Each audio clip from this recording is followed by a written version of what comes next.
Hello, everyone, and welcome to another episode of Smart Talks by the Elizabeth Smart Foundation. I am Elizabeth, and I'm here with my co-host, Mio Strong, and we are delighted to have with us today Jenna McKay. She is not only an incredible woman, but she is a survivor and an advocate and a speaker.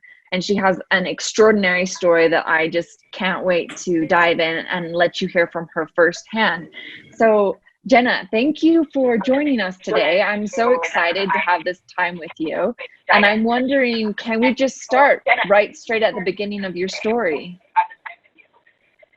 Yeah, absolutely. Thank you for having me. I'm so excited to be here. Great. Now, when we say beginning, do you mean childhood or? I mean, wherever you feel inspired to begin. Okay. Well, let's see, I grew up in Southern California, and I wasn't somebody that you might picture to become a victim of human trafficking. I went to a private Christian school since kindergarten. My mom taught at that school. My dad was a farmer. I had two big sisters that are 7 and 11 years older than me. And by the time that I was in sixth grade, they were both off at college. And pretty normal childhood, riding horses, which I loved and I still do. I have a grandma. She's in the National Cowgirl Hall of Fame, so I grew up watching her, and I was a really happy kid. I started playing competitive volleyball about the age of 12, and that was kind of with the goal to follow in one of my big sister's footsteps and play college volleyball. And it was school volleyball, club volleyball, and I had a personal weight trainer. He used to be a pitcher in Major League Baseball, and so I could kind of see, from early on where my life was headed. And in high school, my parents were separating my senior year, and I remember asking my mom, "Hey, I know you may need to leave Dad. I know there was some emotional and verbal abuse happening throughout, their marriage." But I felt the stress of it because I remember saying, "Mom, wait till I graduate high school," because I don't think that I watched my dad do the recruiting process with my sister for college, and what it took to be a college athlete.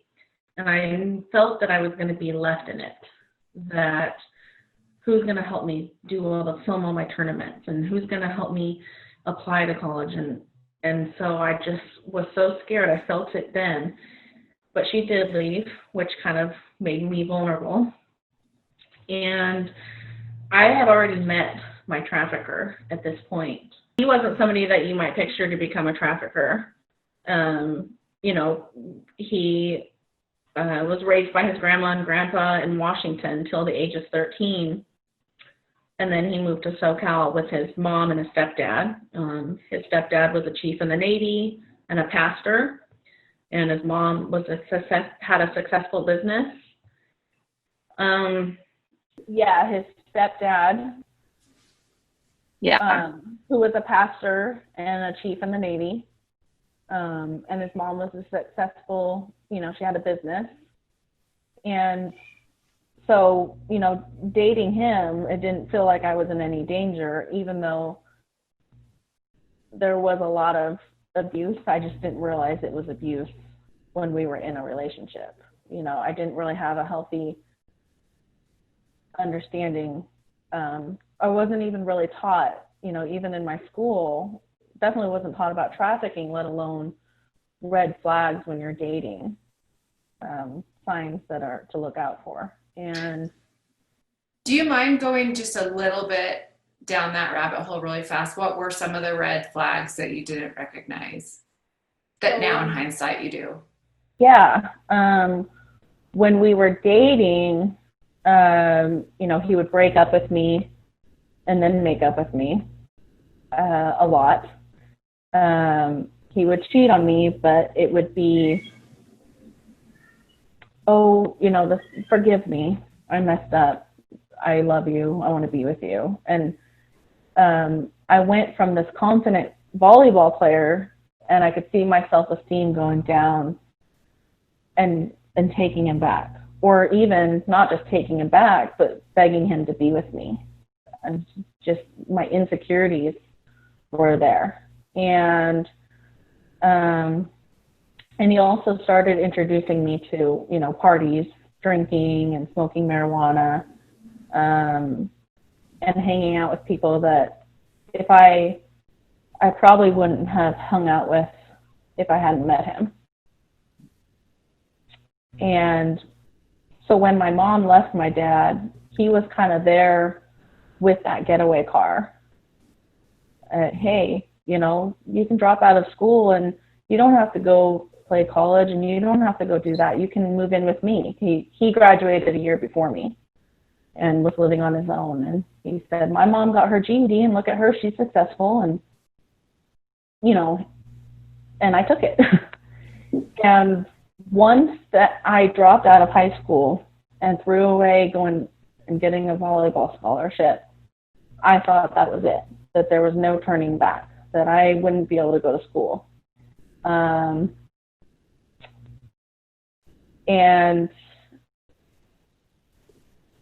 let's see. And I remember during that time getting frustrated and angry because all my teachers and my coaches and people in my family that have known me my whole life, nobody was saying, hey, Jenna, what's going on? How can we help you? It was just this assumption of, oh, she's this runaway girl and she's trouble. And that just kind of fueled me even more, like, well, if nobody cares, then I'm going to go with him, where that could have been the prevention of anything bad happening. And once I moved in with him, I started to see things that I didn't see before. A lot of pornography. He had posters all over his room of women, just, it was, scary enough to sleep in that room. I didn't want to look at women when I was falling asleep, that were dressed or not dressed. He was never physically abusive. He never hit me or anything like that, but the sexual abuse was there for sure. But then he would have this sweet side. And that's the part that I tried to stay focused on. And I still felt during this time like there's no going back to my previous life. I had enough shame already before any trafficking began that it was too embarrassing to go back to my community, because now I was this high school dropout instead of the star athlete going to play college ball. And during this time, we got married. It wasn't what I wanted. I remember talking about it with him, saying, I don't think I'm ready for marriage. His parents certainly agreed that we weren't ready to get married. But I felt this pressure. And even on my wedding day, it was at a courthouse. None of my family was there. I asked a friend from high school to be my bridesmaid, and she didn't come. I borrowed a white dress. And, I remember walking to the dumpster and thinking, wow, this isn't what I pictured my wedding day being like. And, No. It's like so depressing. And then during this time, we went on a trip to Las Vegas, and I remember being on Fremont Street and in a souvenir shop, and I was looking out the window. He was out in front of the souvenir shop, and he was talking to this man that, I don't want to say stereotypical pimp, right? It's not like he had a cane and a feather, like the 70s. It wasn't, or he looks, I don't want to judge people either, right? But he definitely looked like somebody that may have been in a gang or, but the way that he looked, they were talking and they were laughing together. And I remember thinking, it looks like they know each other. And like, why are they laughing? And why is he talking to that guy? And I never really asked. I never found out what happened during that conversation. I just know that when we returned home after that trip, things started to change even more. Then after that trip, there was a trip to Tijuana, Mexico, which we'd been there a few times, to go down to the clubs. And one of the times in one of the clubs down there, in the lobby area, there was a tattoo artist. And I remember I was intoxicated, but I do remember him saying, "Hey, you should get my name tattooed on you." And I had never gotten a tattoo, and I was kind of scared, but I eventually agreed. And then what happened was I was in this chair, and the tattoo artist was putting the tattoo of his name on my back. And I remember saying, "No, please stop, this hurts." And at that point, he got up and went to the bathroom, and he came back with paper towels in his hand, and he stuffed them in my mouth. And I was crying, and the tattoo artist kept going until he was done tattooing his name on me. Now, in retrospect, I realized it was a branding. I thought I was just getting his name tattooed on me, but it was, what traffickers do to take ownership of their victims. And it felt like a branding. It felt like I was cattle being branded. It felt like, in the transatlantic slave trade, they would brand the slaves. It was that enough was enough of an experience to be scared. And then when we went home after that trip, on the closet in our bedroom, there was a walk-in closet, and he was putting a lock on the door of the closet. And I remember asking him, saying, "Well, why are you doing that?" And he said, "Oh, it's to keep our stuff safe. I got my Social Security card." I didn't really think much more of it after he answered with that, And then during this time, he had taken pictures of me that I thought were pictures just for him, my husband, right? Sexual pictures, and not realizing that he had other plans, right? That there was other intentions. There was a reason he put a lock on the closet. There was a reason he was taking those pictures. And I had seen him on Craigslist a lot. I've seen him in chat rooms, which I hated because it was chat rooms that were, I was so young and innocent. Like, I didn't realize that people would get onto the internet and talk to strangers about things, about sex, that were so scary to me. He was the first man I had ever had sex with. I had only kissed like 2 boys before him. So, and growing up in my private school, sex was, you don't have sex till you're married, there's STDs. Like, that was my knowledge of sex. So when I started seeing things that he was talking to strangers about online, I really got uneasy. And basically, he advertised me online without me knowing. Oh my gosh. There was never a conversation of, hey, this is what you're going to do to make some money. Hey, this is what we're going to do as a side gig. And the first night, you know, a man showed up at our apartment door. And I didn't think much of it because I was used to strange men coming to the apartment, you know, for all the criminal activity that he was already involved in. And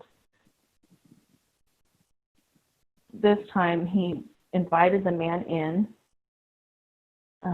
Next to the front door of the apartment, there was the kitchen. And I was on the couch in the living room watching TV.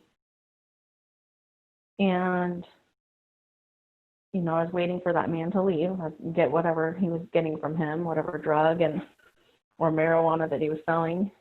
But the man kept looking at me. And it very much felt like, you know, he was lusting after me. And they both took me back to the bedroom. And my husband was there. And that was the first night that I was raped. Oh my gosh. And after I laid there, and I knew I had just been raped because I did not agree to any of this. I did not know it was going to happen. And I looked down the hallway from the bed to the front door, and that man that just raped me was handing him money. And I thought, well, what's that mean? Why did he just pay for this? And this is where I love talking about the victim blaming because people go, well, I would have ran. Why didn't you just get out of that apartment, whether you're barefoot, whether you had a wrapper blanket around you, and run? And that occurred to me. But by this point, I had been arrested, right? Nothing to do with trafficking. It was for theft. And the officer that arrested me, my trafficker was next to me, and he looked at my trafficker and said, why would you want to be with a girl like her? And what that did was make me go, the police won't help me. And in that jail cell, I was crying, and they sent a female officer in, which would have been a great opportunity to intervene. But just with what that police officer said to my trafficker, I was like, I am not talking to the police. You know, my one phone call was to my trafficker, and him and his friends were making fun of me for getting caught. And I remember just bawling, thinking, gosh, if they only knew who I was, that just months ago I was headed to play college ball, and I had a lot of friends at school, and I was this nice girl, and they're judging me. And so when that rape happened, I was like, okay, I can't call 911. I don't feel like I can run because I'm not connected to my family. You know, even though he didn't take me to another state or another city or anything. I was right there, 15 minutes from home, 15 minutes from my private school.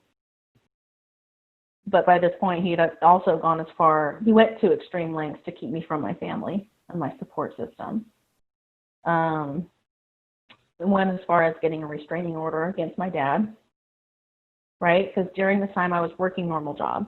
You know, I worked at a post office, I worked at a boutique, I worked at a Hollywood Video. I had all these day jobs, and my dad would come and check on me and say, Jen, are you okay? Because he could sense that something was wrong, and they didn't like the guy. So I didn't feel like I could go home. And so I just felt stuck. And this lasted, you know, it wasn't every night. It wasn't every weekend. I never really knew when it was going to happen. So we would go on living our lives, and it felt like a double life. You know, we'd go to dinner at his parents' house and be this normal married couple, and then, you know, the next week he'd be selling me online and having men come to the apartment and rape me.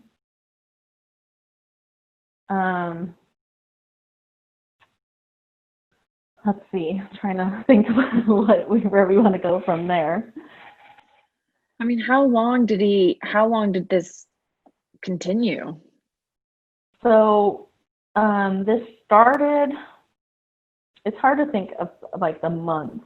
You know, I know we got married. I don't even remember when we got married, the date, but it was around February or March, and it started not that long after. Oh my gosh. And it didn't, and this was 2006, and it lasted over the course of the summer, the year I would have been graduating high school. You know, I was 18, but I was really a kid, you know? Yeah. And it lasted over that time period. And there was even a time, you know, one of the rapes, it was two men, and they had Australian accents, and it was like a joke to them. Like, the bedroom was right next to the closet, and they took me into the closet, and I remember them tying my hands up above me, and there was goggles, right? We had our clothes up on the shelf, and there was goggles up there, and one of them put them on and was kind of joking, and I stood there naked. Just that felt like the lowest moment, one of them. It was so humiliating. The way that they were laughing and doing whatever they wanted to my body. You know, there was another time, it was this Asian man, and I remember just turning my head because he kept sweating on me. And he kept saying things like, "You're so pretty, you're so beautiful, you're the best I've ever had." And I would just lay there and just close my eyes. And, you know, you hear about survivors that, like, they say it's almost like I went outside of my body. Yeah, they disassociate. I totally did that in my mind. Like, I would close my eyes and just wait for it to be over. And in my mind, I was somewhere else. I was Jenna that was still in school playing volleyball. I was Jenna riding her horse. What ended up being the tipping point? I mean, how did you eventually get away? So the last time that he sold me, it was not in the apartment. It was in a motel. And it was, you know, they were all terrible. And it was the first time that a buyer had ever been physically abusive with me, not just sexually. And I, you know, by this point, I was still just so young and innocent. I didn't know people could be raped the way he raped me, or have sex the way, you know, it was anally. And it was all night. It wasn't like quick and done with it like the other ones. It was all night long in that motel room, off and on. And I think he was on some kind of drugs, but he would beat me, he'd rape me, he'd relax and watch TV for a little bit. I remember laying on the floor at one point and looking up, and the clock, it was like in the middle of the night, and then like one of the infomercial things were on the television, and I watched that. I would fall asleep, and I'd wake up again to being raped. And then early in the morning, he left, and I was in there. And I looked at myself in the mirror. And I had, you know, by this point, I was like 100 pounds. My hair was falling out in clumps. from that night. I had blood on me, like, and I remember thinking, who is this girl? This isn't, I would never want my coaches and my weight trainer, God, if they saw me now, they'd be so ashamed of me that this is what I've become. When I left the hotel room, my trafficker was in his car waiting for me. And not long after that night, I had a phone call with one of my big sisters. You know, I had very, very little contact with any family. But she said something on that phone call that changed everything. She said, you know, Jenna, you can always come home. Yeah, and I didn't know that was an option until she said that out loud to me.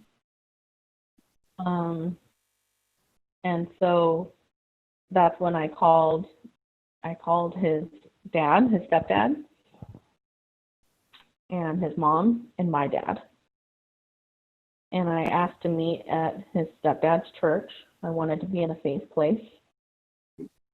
And I didn't say, right, you know, I wouldn't come out with everything that was happening to me. I remember saying, you know, he's growing and selling marijuana out of the apartment, and I want a divorce. And his dad, I remember him looking at him and saying, you did this to yourself. Like, your wife's leaving you because of how you're behaving. And I thought, gosh, if he only knew what he was really doing to me, you know. And I went and stayed with a friend for I don't know how long, a few days, a week. And then finally I went home to my dad. And you know, it was during that time I went to an urgent care. And at that point, I was seeking help. I wanted somebody to help me and to guide me. And when I was in that doctor's office, I felt everybody talking around me, but nobody was talking to me. I needed somebody to say, hey, Jenna, what happened to you? Why do you look this way? That kind of stirred up the same rebellion as when I was, you know, dropping out of school and nobody was asking any questions. And I just thought, wow, if nobody cares, then I'll just move on from this and move on with my life. And I really planned in that moment to never talk about what happened to me, what really happened. And what changed that, if you don't mind me asking? I just thought, because I wanted the help, but I just thought it was already too hard to get out, and I was too embarrassed and too scared. You know, he would often tell me, you know, nobody will ever believe you that I would do this to you. He made it sound like if I were to talk or tell anybody, that he would make it look like it was my choice. Like that we were in it together. And I was like, I do not want anybody thinking that, because that is not the truth. And so I really thought I could go the rest of my life without ever discussing it. And, you know, then I went down a path of being promiscuous. And sex to me was power. I could have sex with a man and he might like me, but I could leave him and make him feel the way that those men made me feel, the rapists, right? It's like now, you know, I went from innocent virgin Jenna to I don't like men, and I'm going to take out my anger on them whatever way I can. And I started drinking and dabbling in drugs. You know, I was working odd jobs. I tried going back to college. I went to a junior college for a little bit, but I couldn't focus in my classes. I had PTSD. I just didn't know what I had.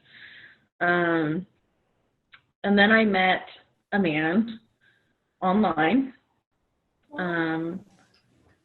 And he was deployed. He was a Marine, and he was on a MU to Japan. And he, this was 2007. He was supposed to be there for about 6 months, and then they extended it. So he was there the full year. Mm-hmm. And we talked for most of that. And when he got home, I met him the night he came back, and we started dating. You know, we'd already gotten to know each other a lot online. And about 10 months later, it was October that we got married. I felt safe with him. I felt like this man would take care of me and love me. And he was a good man. He had some things from his past that he hadn't dealt with, but I felt like okay, this is it. This is my new future. I'm going to marry this Marine. We went through a deployment. He went to Iraq for 9 months, and then he came back. And after that, we got stationed to Quantico Marine Base in Virginia. And that move, I was really excited about, because I was like, oh, I'm going to be out of California, out of Southern California. Nobody knows me on the East Coast. That's my fresh start. I can, you know, and he didn't even know to the extent what I'd been through. He knew I was married. He knew that he was an abusive guy, but that's about it. Didn't know that I was trafficked. And I didn't know I was trafficked. I didn't even know what that word was. And right when we moved to Virginia, I found out that I was pregnant with our son. And those first 2 years, you know, while I was pregnant with my son, I was working at a preschool. And I remember one day being at work. I don't know how far along I was, but I remember getting a text from somebody that I went to high school with. And the text said, "Did you hear about him?" And I remember stepping out of the classroom for a minute and kind of freezing and kind of thinking, they mean my trafficker. I knew kind of who they were talking about just by that text. And I found out that he died. He moved back to Washington, where he was from, got on harder drugs. He found out he had a heart problem, and the drugs and the prescription medication, like together, it made his heart stop. And for me, the first thing I pictured was his funeral when I heard that. And just all these people from the church and all these military people and all his family and friends just getting up and saying all these wonderful things about him. And I felt regret. I felt like, wow, I wish I had told somebody, but now it's too late. Mm-hmm. And I became very good at stuffing everything down. I would go to therapy, but even to my therapist, I wasn't honest. I wasn't telling the truth of what really happened. You know, I'd say, I would get into, there was definitely sexual abuse, and he kept me from my family and things like that, but not that men were coming to the apartment and raping me. So I just kind of kept moving forward. I was like, well, I'm married, I have this husband, and I have my baby. Well, I was pregnant, and I have this new life in Virginia. And when I had my son, who's 9 now, and he's awesome. I remember that night, my mom flew from California to Virginia to be with me for the birth, and my husband was there. But after the birth, they went home, and then we're going to come back in the morning. And that night, when I was alone, when all the nurses were gone, I remember holding my son and looking him in the eye and saying, if nobody ever knows or finds out what really happened to me, I'll just make the change through you. I'll raise a man that would never treat women the way that I was treated. And that was kind of my promise. And then those 2 years were really good. I was still experiencing PTSD. I would have flashbacks and nightmares and anxiety. But I settled into my new life. And then it was 2 years later that I had a routine checkup with my doctor, a pap smear. And I've had those before, right? Now this was 6 years after my trafficking. Mm-hmm. I acted the same way during every pap smear. I would have a panic attack, basically. But nobody really asked anything about it. They just, I guess, assumed that I was uncomfortable. But this doctor was different. And after the pap smear, she took me into her office and she said, Jenna, have you ever been sexually abused? And I was like, whoa, how does she know? And it wasn't like I just came out and spilled everything out to her. I stuck to my same story that I had an abusive first husband. But that really triggered something in me. Like, I remember going to the doctor right after getting away from my trafficker, looking the way that I did. Nobody asked anything. Here I am 6 years later, a fit military wife, a mom. I'm happy. On the outside, you would never guess what I'd been through. And then I'm like, how does she know? And I didn't even ask how she knew. I'm sure she saw all the signs.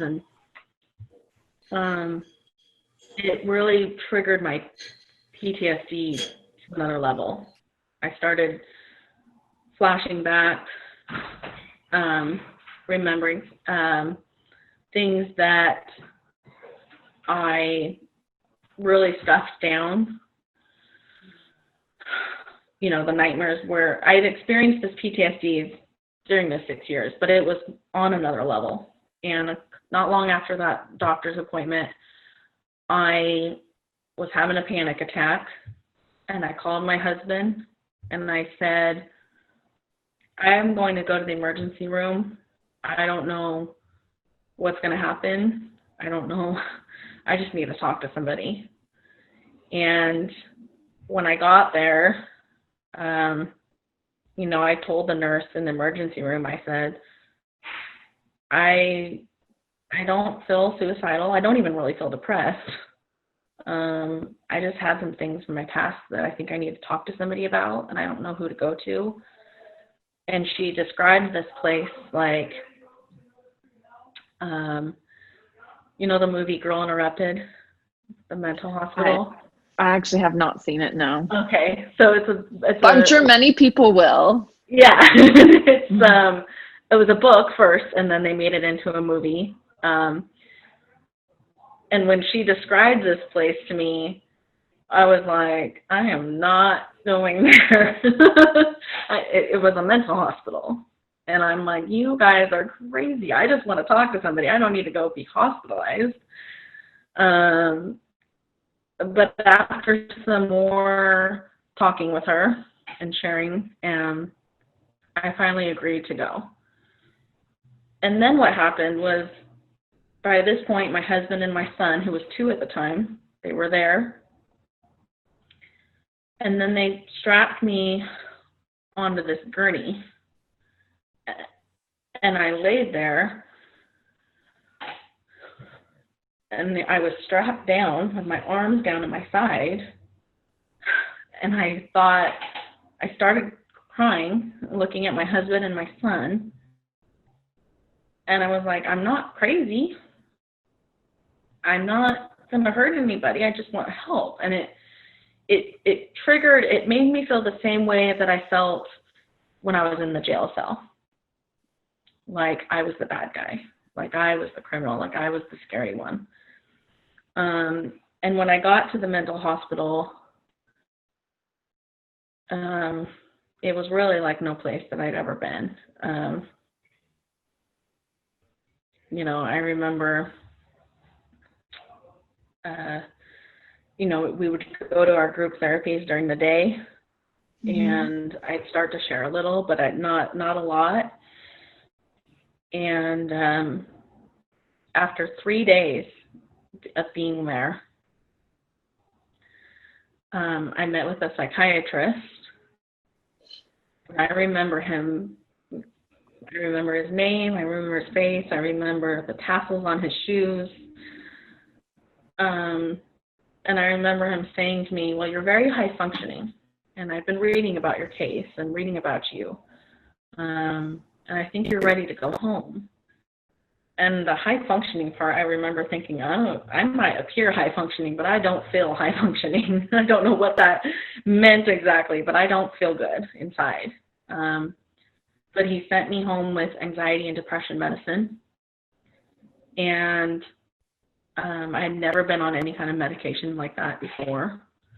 And then the plan was to go to outpatient care, so to come back during the day, but be home at night. And while home, one of the nights, I had a really bad nightmare. And I was so, it was so real, right? I felt like I was 18-year-old Jenna again in that apartment. And I walked downstairs kind of in a haze to the kitchen where the anxiety and the depression medicine was. And it was in the early hours in the morning. My husband was already gone at work, and my son was still sleeping in his room. And I grabbed the anxiety medicine, and I poured all of it in my hand, and I swallowed. And then I grabbed the depression medicine, and I poured all of it in my hand, and then I poured half back, and I remember thinking, I don't want to die, and then I swallowed half. And then right after that, I walked around my entire house, and we lived on a military base, right? I opened every blind and every curtain in the house, and I turned on every single light switch. And in retrospect, I look back now, and it was like, I don't know, for a long time, I didn't realize why I did that. But now I think it was just me saying to the world, like, somebody please see me and help me. Like, bring the light in, you know, like, somebody hear me. I'm not okay. And I called one of my husband, the higher up in his command, who had kind of been there for us during this time. And he came over to the house. My husband came home. At this point, I did not tell them that I overdosed. They took me to my outpatient care, got child care for my son. And when I got to the outpatient care, I passed out. And I don't quite remember all the details during that time, but I remember waking up in the emergency room. They filled me with charcoal, and they hooked me up to a heart monitor. And then what happened was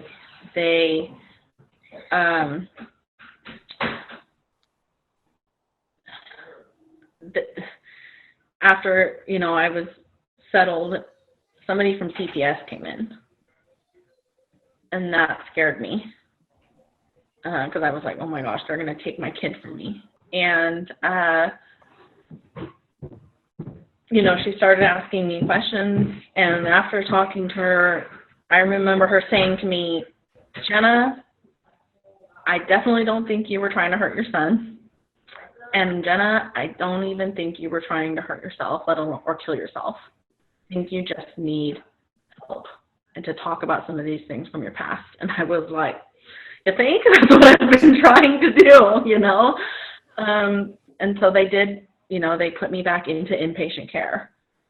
And one of the first days that I was back, there was this woman there who I had heard some of her story. She was much older than me. Some of the things that she had experienced were similar to things that I had experienced. She talked about rape and things like that. And I saw her in the corner of one of the open spaces, and she had her arms around her, and she would rock back and forth, and she would just sit there and do that for hours. And as I watched her, I thought, if I don't get this out of me, I'm going to end up like her or dead. Statistics say that a girl that's trafficked or a boy has a 7-year lifespan. I wasn't even in the life of trafficking anymore. And here I was 6 years later trying to commit suicide. You know, and the next therapy that day after watching her was art therapy. And the therapist asked us all, this was men and women in the therapy together, and they said, draw what you're afraid of. And so I grabbed my notepad and I drew. And then she said, you can share it with everybody, or you can put it in your binder and keep it to yourself. And I decided to share, and I held up my picture of stick figure men that I had drawn. And I stood up and said, when I was 18, I was married. He had men come and rape me at my apartment, and they paid him for it. I don't know what that means, but that's what happened, and I'm afraid of men. And it was like, the truth will set you free. I was free in that mental hospital with barbed wire around the outside that I couldn't leave on my own free will. I was free for the first time because I shared what really happened. And it was like the whole team there just sprung into action. I remember my case manager was awesome. He would let me come into his office and talk, and I wasn't a fun person at this time, right? I was having these panic attacks, and I was yelling, and I was mad, and I felt like in that hospital, I felt like I was going crazy. And I had this amazing therapist who I knew when she was on her breaks. I knew when she was taking extra time with me. And she was the one who told me that I had PTSD. And being a military wife, I thought I had that. I thought that's what they get when they go to war. I didn't realize I could have PTSD. So I started to heal just knowing what I had. And she also told me what I survived was human trafficking. And I thought, human trafficking? How is that what I survived? I grew up watching the same movies as everybody else, right? Pretty Woman that's what prostitution was when you walk the streets. I didn't do that. The movie Taken, that's what trafficking is. That's where girls are bought and sold overseas, and that's not what happened to me. I felt myself starting to heal. I was doing my therapies, I was talking, I was sharing what really happened. And there was even a point where I met with the same psychiatrist that sent me home. Mm-hmm. And he said, I think you're ready to go home. You're doing a good job. You're talking and you're getting help. And I told him, I'm not ready to go home. He sent me home before. And this was not a fun place to choose to stay at. During this time, my dad flew out. And part of my therapy was to tell my dad and my husband what really happened. I remember my dad, when I told him, I wrote it down and I read it to him. And the anger, like the tears, he was shaking. Later on, my husband had told me that, when they got in the car after hearing what happened, he was like, I want to go kill him. And he's like, John, he's already dead, But I kept myself there. I remember a night, every night before bedtime, they would separate the men's ward and the women's ward, and they'd sit us in a circle, and they'd ask us 3 questions before bedtime. And there was this woman next to me. Her name was Melissa, and she kind of scared me a little bit, just with her demeanor and her look. And they asked her, they said, "Melissa, do you feel suicidal?" And she said, "Nope." And then they said, "Do you feel homicidal?" And she said, "Yep." And then everybody was kind of okay with that. I was like, wait, that means she would kill people, right? Like, we're all okay. We're all good with that here. And then they said, "Do you feel safe?" And she said, "Yes." And then they came to me and said, "Jenna, do you feel suicidal?" And I said, "No." And they said, "Do you feel homicidal?" And I said, "No." And they said, "Do you feel safe?" And I said, "Well, I'm gonna sleep with one eye open tonight. Melissa over here just said she's homicidal." Like, and that's, it was so scary to be there with these people that I had never been around. But on the other side of that, I felt like I was getting my calling. You know, the movie, I refer to movies a lot, but Patch Adams, when he was in the mental hospital, that's where he learned he wanted to be a doctor, right? I was helping girls, even though I was there to help myself.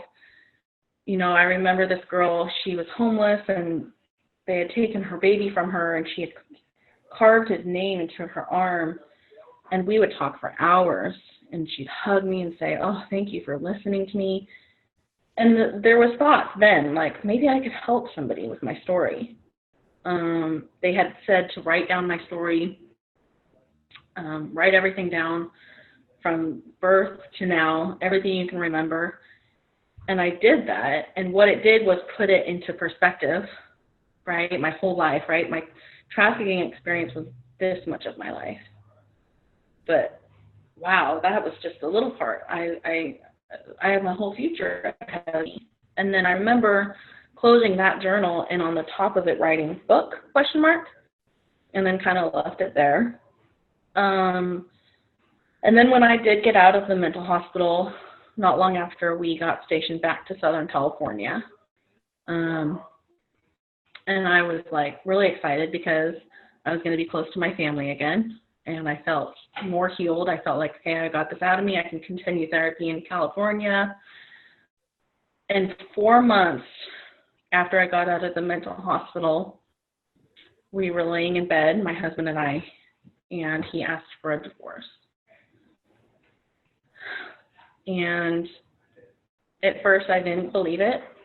I thought, oh, this is just a feeling. This will pass. But it continued over that summer. We went to counseling. I tried everything I could. I remember, there was things in our marriage that had happened, not just that he had done, but that I had done. I thought, we can work through this. This is just a hard time. We got to keep our family together. Our son wants us to be together. But it really felt like he didn't love me anymore. And he didn't want to be with me. And I finally got to a place after months of trying, of just saying, okay, I can't make you stay with me. And I agreed to the divorce. I moved out of my beautiful military home into an apartment there in Oceanside. And it was a 1-bedroom apartment. When I took my son with me to go look at it, he said, "I don't want to live here." And I was like, "I don't either, buddy." But it's all I could afford. I got a job first at a boot barn, and then I got a job at a ranch that gave horseback riding lessons and other activities for kids. It was a camp that I had gone to as a kid. Mm-hmm. And then I got a coaching job at a volleyball club. So I would work, 8 to 5 or 9 to 5, something like that, at the ranch. And then I'd coach 2 teams from 5:30 to 7:30, or and then 7:30 to 9:30 at night. And I remember, I did this for 3 years, and I was exhausted. There was a point that I was on food stamps before I started taking other jobs. And I just thought, man, during this time, I leased a horse on the base because I wanted to be around horses. That was my therapy. I did get a boyfriend during this time. We were together for 3 years. But I just felt like, gosh, there has to be more for me. I can't do this the rest of my life. I can't work these dead-end jobs and be a single mom and live in this apartment that was, and not in a good part of town. And there was a place on my grandpa's ranch. Behind his house, there was a trailer, and it was vacant. And I thought, maybe I'll move up there. Maybe I can do something with what happened to me. I didn't have any connections. I didn't know any other human trafficking survivors. I didn't really have a plan. I just felt like I wanted to do something with my work or with my story. So I quit my jobs and I packed everything up into a horse trailer.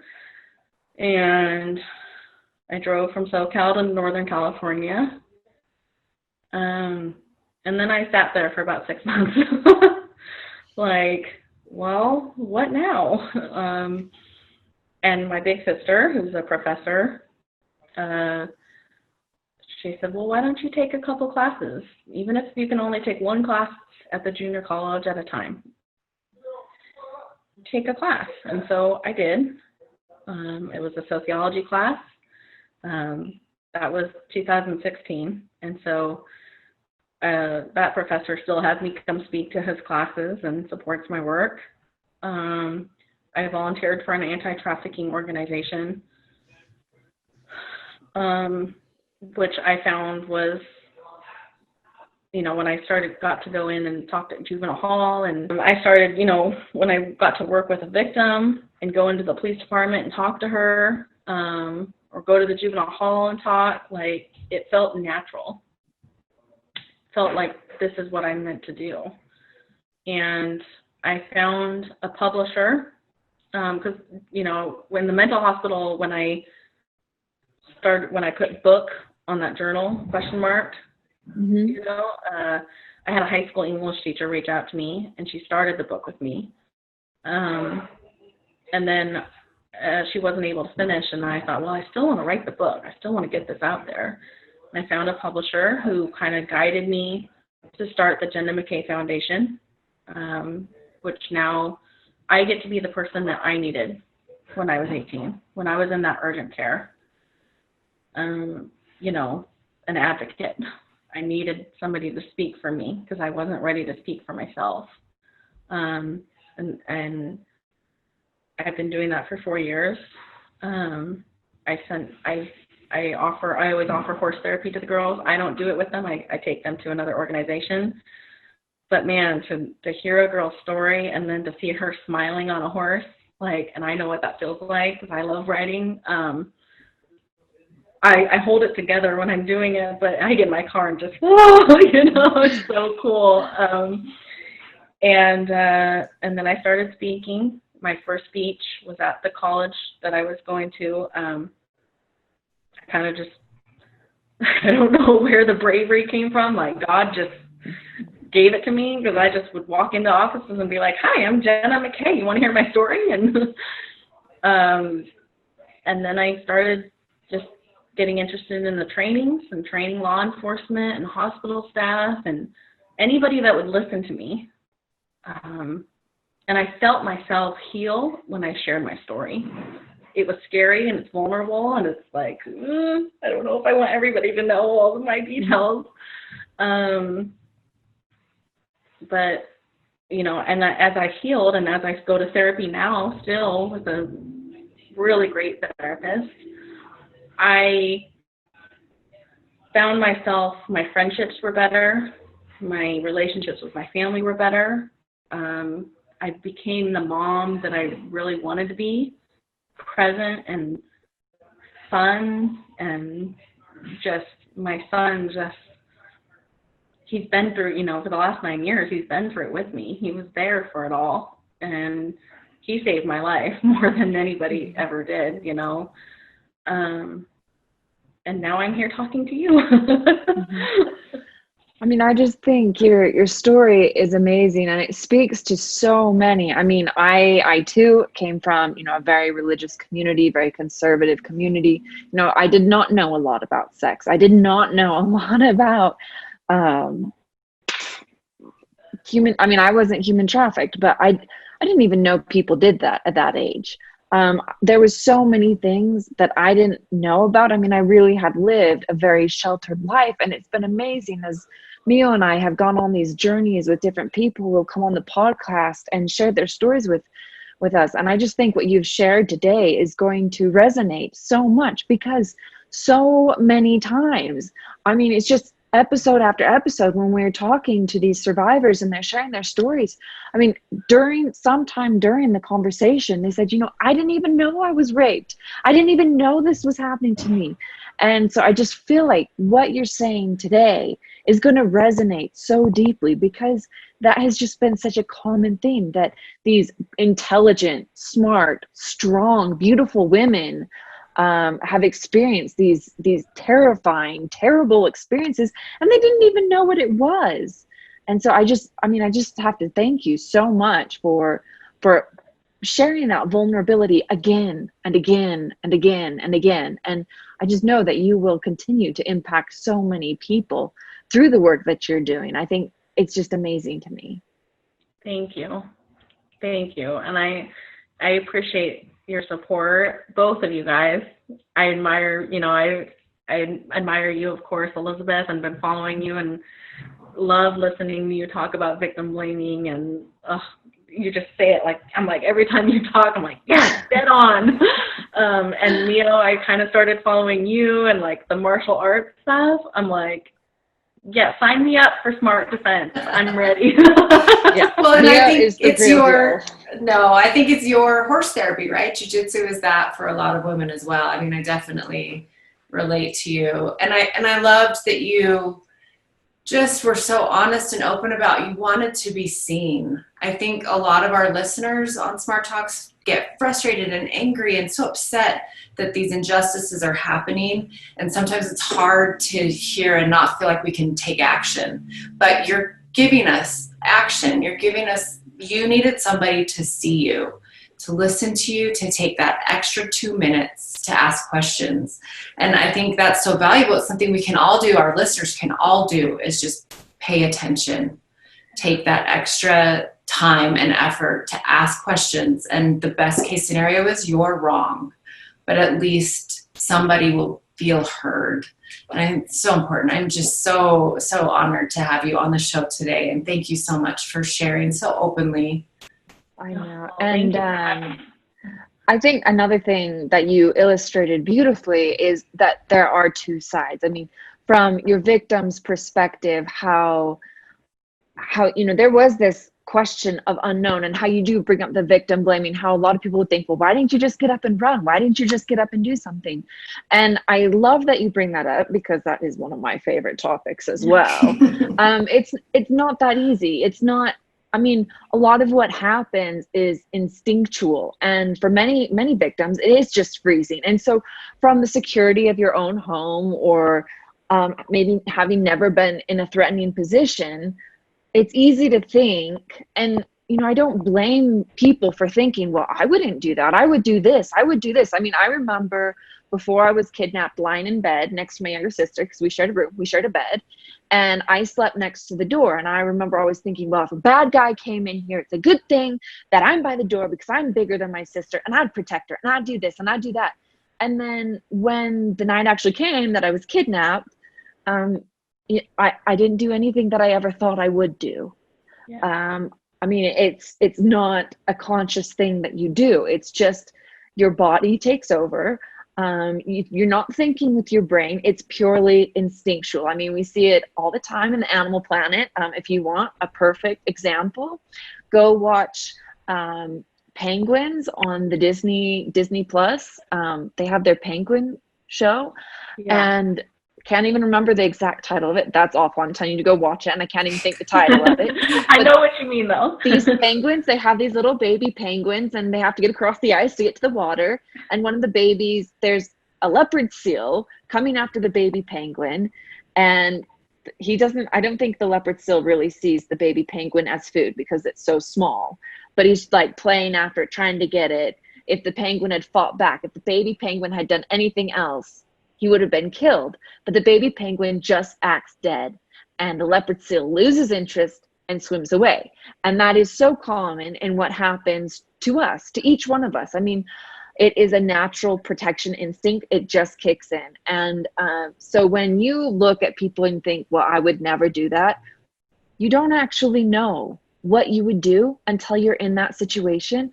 So let's all be a little bit better. Let's all be a little bit kinder, and let's all be a little bit more understanding and help support them where they are at right now. And just to echo Mio's, what she just said right before I once again butted in, let's just take a little bit closer look, each one of us.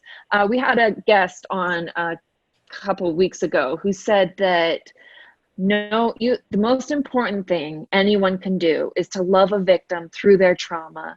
It won't be pretty. It won't be nice, because victims suffering from trauma, they're not always lovable. They're not always gracious. They're not always, understanding and kind, because what they're going through is so intense and so dark and so difficult. How can you be anything more? So you love the person that they're going to be in 5 years. You love them that way right now. And just while you were talking, I felt like, this is going to sound familiar to other people. Other people who end up listening to this, they're going to be like, hang on just a second. That sounds like my story. So if you have a question of whether or not something has happened to you, if you are feeling triggered, or this has brought you PTSD, you should definitely, and you need someone to talk to, you need someone to reach out to. I'm just going to say the National Sexual Assault Hotline. It's 1-800-656-4673. And you can reach them online. You can reach them by phone. And if you need someone to talk to, please reach out to them. Also, there is the Human Trafficking Hotline, the National Human Trafficking Hotline, that if you wonder if you've been trafficked or you need to talk to someone as well, please reach out to them. They are available 24/7 as well. Their number is 1-888-373-7888. And you can also text them. You can text them help, the word help, or info, and you would send that text message to 233-733. And so if today has set anyone off, please don't be afraid to reach out. Please reach out for help. I mean, we have such a beautiful example of someone who has overcome, honestly, unimaginable. Not just yes, there is the sexual assault and the rape that's horrendous and horrific, but also, the betrayals that Jenna has gone through. Time after time after time, and yet here she is. Not only is she a survivor and a mother and an incredible woman, but she is moving on with her life. She's gone on to create her own foundation. She is the person that she needed when she was going through everything. And so do not give up. You're not alone. Find someone, call someone. There are people, there are organizations. You do not have to go through this alone. And life is absolutely worth living, no matter what hell or darkness you have either been through or currently going through. And with that being said, I just want to say thank you, everyone, for tuning in. Thank you, Jenna, so much for sharing your amazing story. You're just a beautiful inspiration to us all. And God bless all of you. See you next time on Smart Talks.